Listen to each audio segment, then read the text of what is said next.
पहला क्वेश्चन है, हाल ही में अंतर्राष्ट्रीय अग्निशमन दिवस कब मनाया गया है? तो अभी 4 मई को अंतर्राष्ट्रीय अग्निशमन दिवस मनाया गया। तो उस क्वेश्चन का बे ऑप्शन सही है। अंतर्राष्ट्रीय अग्निशमन दिवस यानी कि इंटरनेशनल फायर फाइटर्स डे, ये हर साल 4 मई को मनाया जाता है। और क्यों मनाया जाता है? जो अग्निशमक होते हैं, जो आग बुझाने के लिए काम करते हैं, उनके काम को पहचान देने के लिए और उनको सम्मान देने के लिए इसे मनाया जाता है। अच्छा, अभी 1 मई को अंतर्राष्ट्रीय श्रम दिवस मनाया गया है। इसे अंतर्राष्ट्रीय श्रमिक दिवस और मई दिवस भी कहते हैं। 2 मई को विश्व टूना दिवस मनाया गया और 3 मई को विश्व प्रेस स्वतंत्रता दिवस और अंतर्राष्ट्रीय तेंदुआ दिवस मनाया गया। तो मई में अब तक इतने इंपॉर्टेंट डे मनाए गए हैं, ये आपको याद रखने हैं। अच्छा, आज की इस वीडियो का हम टारगेट रखते हैं 40 या लाइक का। तो अगर ये वीडियो आपको अच्छा लगता है, हेल्पफुल लगता है, तब आप इस वीडियो को लाइक और शेयर जरूर किया करो। और मैं आपको भी बोलता हूँ, डेली मॉर्निंग में उठकर सबसे पहले अपने लिए एक टारगेट फिक्स करो, चाहे छोटा सा ही टारगेट फिक्स करो, लेकिन डेली मॉर्निंग में उठकर सबसे पहले अपने लिए एक टारगेट फिक्स करो और फिर अपना पूरा दिन उस टारगेट को अचीव करने में लगा दो। आपकी लाइफ ऑटोमेटिकली अच्छी हो जाएगी। नेक्स्ट क्वेश्चन है, हाल ही में जारी वर्ल्ड प्रेस फ्रीडम इंडेक्स 2024 में कौन सीट्स पर रहा?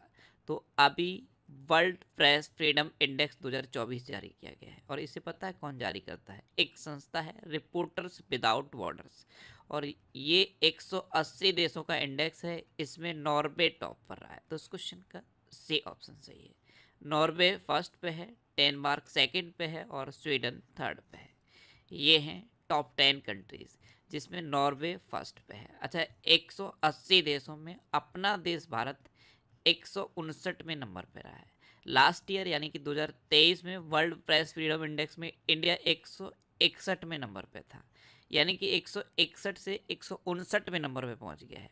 अब यहाँ पे ऐसा नहीं है कि इंडिया में प्रेस की स्थिति सुधरी है। एक्चुअल में हुआ क्या है, कुछ कंट्रीज की रैंकिंग गिर गई है, इसलिए इंडिया 161 से 159वें नंबर पे पहुंच गया है। तो वर्ल्ड प्रेस फ्रीडम इंडेक्स में इस बार इंडिया 159वें नंबर पे है, नॉर्वे टॉप पर है। नॉर्वे फर्स्ट पे है, डेनमार्क सेकंड पे है और स्वीडन थर्ड पे है। नेक्स्ट क्वेश्चन है, हाल ही में किसने नो झंझट लाइफ इंश्योरेंस फटाफट अभियान शुरू किया? तो इसने तुरंत लाइफ इंश्योरेंस प्रोवाइड कराने के लिए, ऑनलाइन तुरंत लाइफ इंश्योरेंस मिल जाए, इसलिए ये नो झंझट लाइफ इंश्योरेंस फटाफट अभियान HDFC लाइफ ने जारी किया है। तो इस क्वेश्चन का बी ऑप्शन सही है। नेक्स्ट क्वेश्चन है, हाल ही में किसने वायुसेना प्रशिक्षण कमान का कार्यभार संभाला?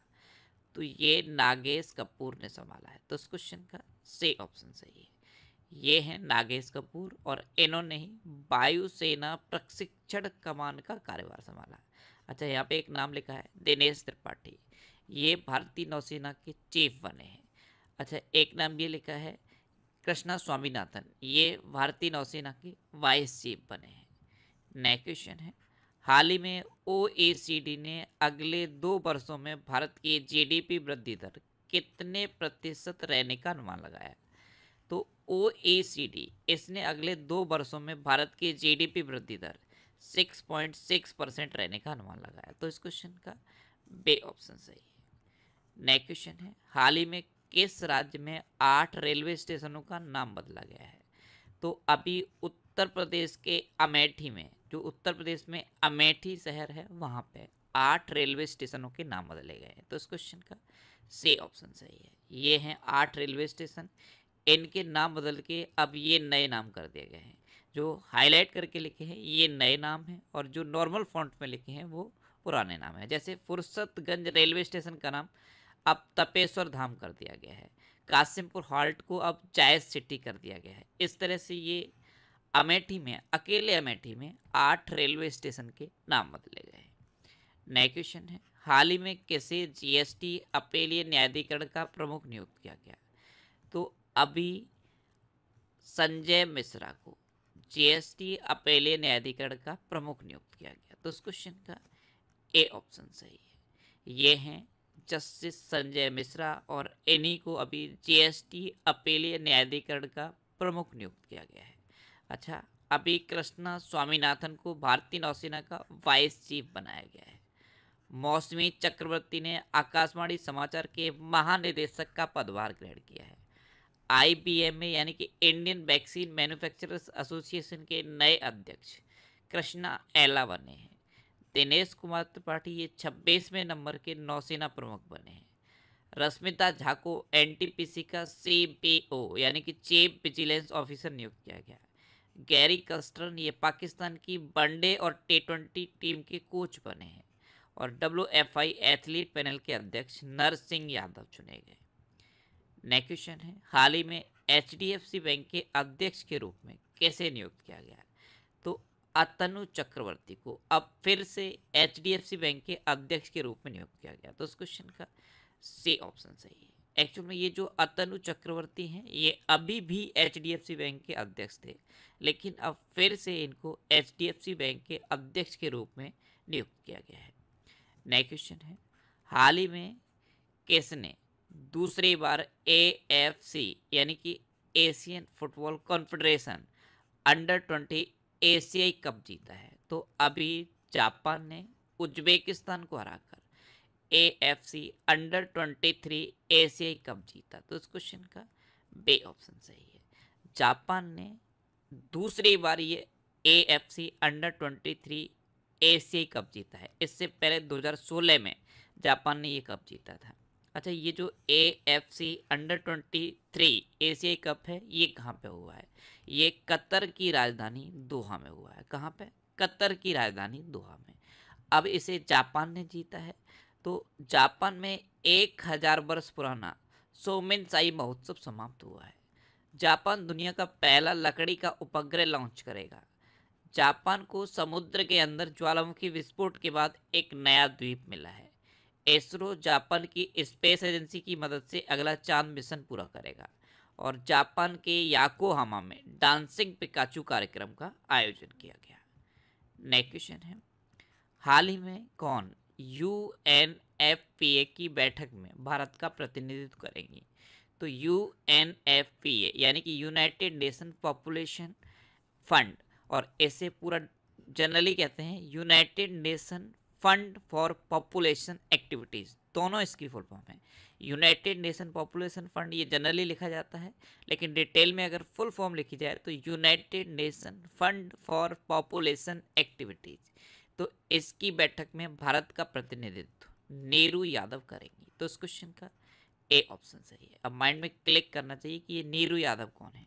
तो ये राजस्थान में एक सरपंच हैं नेहरू यादव, और यही यूएनएफपीए की बैठक में भारत का प्रतिनिधित्व करेंगी। नेक्स्ट क्वेश्चन है, हाल ही में किसने अंतर्राष्ट्रीय समाचार पत्र डिजाइन प्रतियोगिता में 3 पुरस्कार जीते हैं? तो ये द हिंदू ने जीते। तो इस क्वेश्चन का सी ऑप्शन सही है।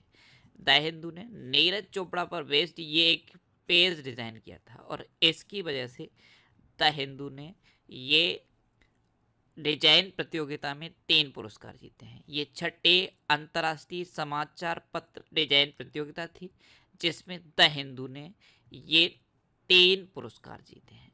नेक्स्ट क्वेश्चन है, हाल ही में भारत के सीएजी ने लेखा परीक्षा विशेषता बढ़ाने के लिए किस देश के महालेखा परीक्षक के साथ समझौता किया? तो ये नेपाल के महालेखा परीक्षक के साथ समझौता हुआ है। तो इस क्वेश्चन का बे ऑप्शन सही है। नेपाल के महालेखा परीक्षक कौन है?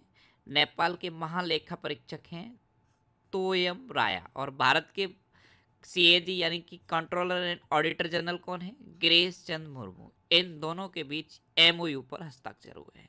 अब नेपाल, तो ये है मैप में नेपाल। नेपाल की कैपिटल क्या है? काठमांडू। नेपाल की करेंसी क्या है? नेपाली रुपया। नेपाल के प्रेजेंट टाइम पे प्राइम मिनिस्टर कौन है? पुष्प कमल दहल प्रचंड। और नेपाल के प्रेजेंट टाइम पे प्रेसिडेंट कौन है? रामचंद्र पौंडेल। अच्छा, अभी बहुराष्ट्रीय सैन्य अभ्यास शांति प्रयास 4 नेपाल में शुरू हुआ। अच्छा, इंडिया और नेपाल के बीच सूर्य किरण नाम की डिफेंस एक्सरसाइज होती है। यहाँ पे कल मेरे से एक स्पीकिंग एरर हुई थी, मैं श्रीलंका की नेपाल की जगह श्रीलंका बोल गया था, लेकिन ध्यान रखना इंडिया और नेपाल के बीच में सूर्य किरण नाम की डिफेंस एक्सरसाइज होती है। एक्चुअल में कई बार होता क्या है, माइंड में तो नेपाल ही चल रहा होता है लेकिन मुंह से श्रीलंका निकल गया। तो ध्यान रखना है, इंडिया और नेपाल के बीच में सूर्य किरण नाम की डिफेंस एक्सरसाइज होती है। वैसे जब भी नेपाल का नाम आता है मैं रिवाइज कराता रहता हूँ, कल ये मिस्टेक हुई थी इसलिए मैं आपको बता रहा हूँ कि Surya Kiran defence exercise India और नेपाल के बीच होती है। अच्छा, नेपाल के तमांग समुदाय ने सोनर लोसार के अवसर पर नया साल मनाया है। नेपाल अगले 10 वर्षों में भारत को 10,000 मेगावाट बिजली का निर्यात करेगा। आधिकारिक तौर पर समलैंगिक विवाह का पंजीकरण करने वाला पहला दक्षिण एशियाई देश नेपाल बना है। भारत और नेपाल के बीच झूला घाट सस्पेंस ब्रिज पूरी तरह से चालू हो गया है। नेक्स्ट क्वेश्चन है, हाल ही में यूनिसेफ इंडिया की नेशनल एम्बेसडर कौन बनी है? तो यूनिसेफ इंडिया इसकी नेशनल एम्बेसडर अब करीना कपूर बन गई है। तो इस क्वेश्चन का सी ऑप्शन सही है। अब यूनिसेफ की फुल फॉर्म हम जानते हो, यूनाइटेड नेशन चिल्ड्रंस फंड, और डिटेल में अगर कहा जाए तो United Nation International children's emergency fund. तो ये दोनों ही फुल फॉर्म लेके जाती हैं, ये आपको याद रखनी है। ये हैं करीना कपूर और यही यूनिसेफ इंडिया की नेशनल एम्बेसडर बन गई हैं। नेक्स्ट क्वेश्चन है, हाल ही में किस राज्य के हाई कोर्ट ने बाल विवाह को रोकने के लिए सरपंच को जिम्मेदार ठहराया है?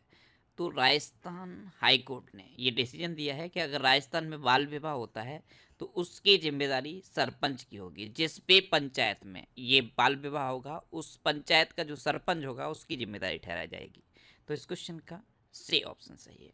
ये बाल विवाह को रोकने के लिए एक अहम कदम माना जा रहा है क्योंकि सरपंच को अपनी पंचायत की पूरी जानकारी रहती है।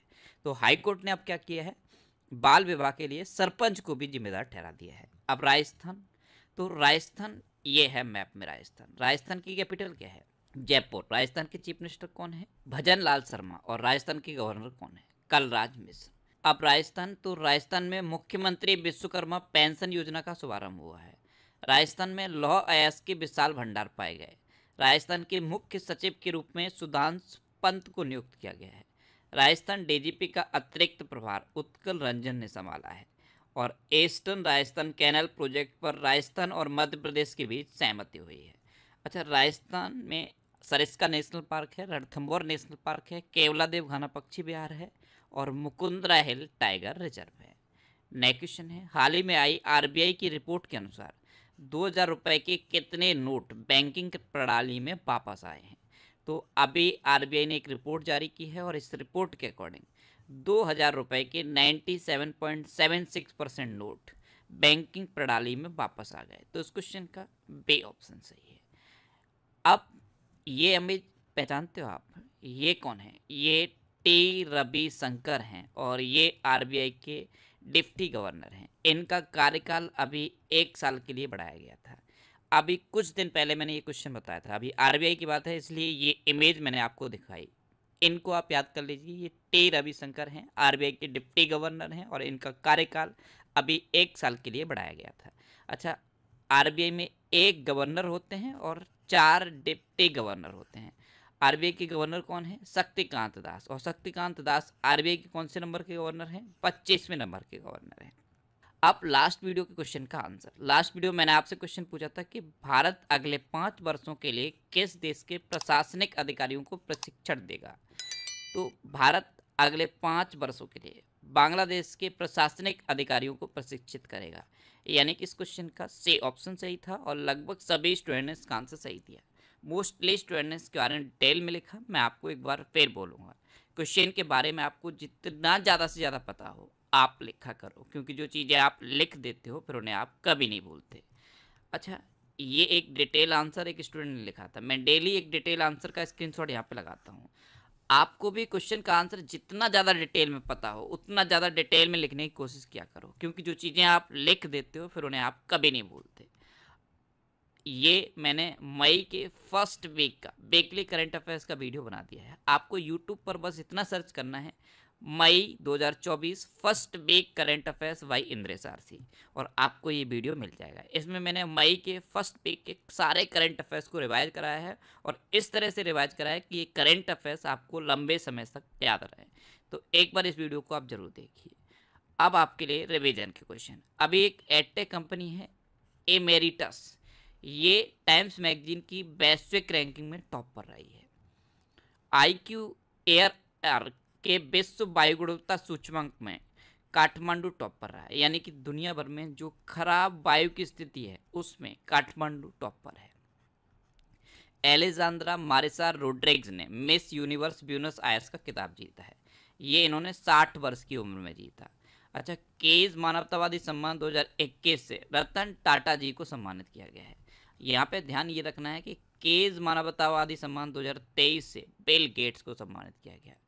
आईसीसी T20 वर्ल्ड कप का brand ambassador Usain bolt, Yuvraj Singh और क्रिस गेल तीनों को बनाया गया है। इराक की संसद ने समलैंगिक संबंध को अपराध ठहराने वाला विधेयक पारित किया है।